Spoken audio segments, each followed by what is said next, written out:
So I went to Peru for all of May. It was awesome. I saw some ruins, did some ayahuasca, bought a transverse Andean quena. When I came back, apparently the US had shut down the latest AI model from Anthropic for being too powerful. And it's this kind of edgy news that can really keep you hooked. But if you want to build a mobile app with AI, here's the thing. The model's improving is a good thing. It's nothing to lose sleep over.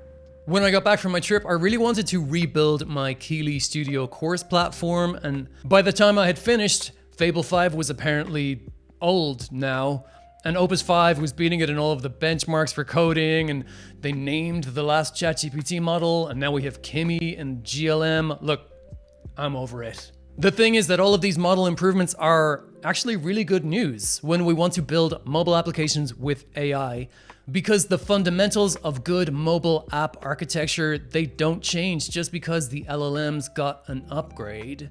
And if you vendor lock yourself into a platform like Lovable or Replit or one of these AI builder platforms, you don't get to benefit from these upgrades. But if you use something like Claude Code, Codex, one of these IDE-based LLM editors, you do get the benefits of all of these great new model upgrades for your mobile app.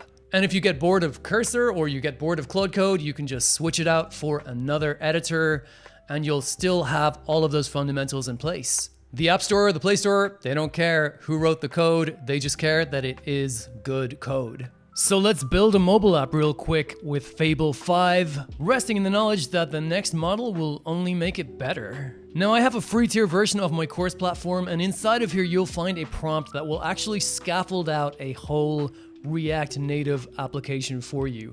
We're gonna run this thing on our physical device. And actually what I really like to do is I like to chat to Claude on the web. I just have like a long brainstorming conversation with it about the app idea. What that allows me to do is to fire a well-rounded prompt into Google Stitch, and that can help me build out all of my screens.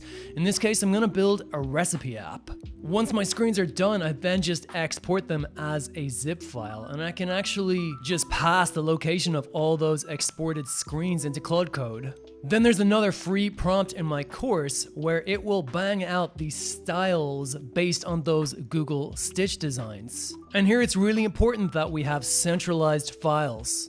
Like for example, this theme.ts file. It's got all of the background, text, accent colors, dark mode colors, the different fonts, the different font sizes, they're all centralized here. And once that foundation is in place, it makes a huge difference. This way I can just go to the conversation that I had with Claude, have it generate a Claude Code prompt, and then fire that right into Claude Code. Fable 5 actually splits the app into different phases and has me test those features and phases as we go along. Using this method, I got this app into the Play Store this week, and the iOS version is in review right now.